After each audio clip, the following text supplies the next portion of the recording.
Hello guys, আসসালামু আলাইকুম। আপনারা সবাই কেমন আছেন? আমি ভালো আছি। আজকে আমি মুরগির গিলা কলিজা ভুনা করছি।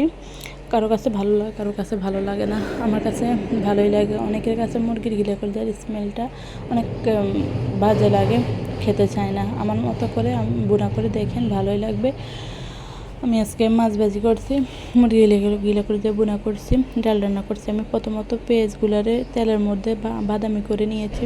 মুরগি গিলা করে যেগুলো ভালোভাবে ধুয়ে নিয়েছি, ধুয়ে একটা কড়াইয়ের মধ্যে দিয়ে দিয়েছি গরম মশলা, হলুদ, মরিচ, আদা, রসুন ভালোভাবে একসাথে দিয়ে দিয়েছি। দিয়ে তেলের মধ্যে ভালোভাবে নাড়াচাড়া করে নিয়েছি।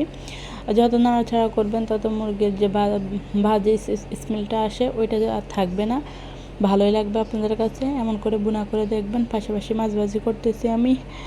আমার মুরগির গিলা কলিজা দেখে একটু কষা কষা ভাব হয়ে গেছে।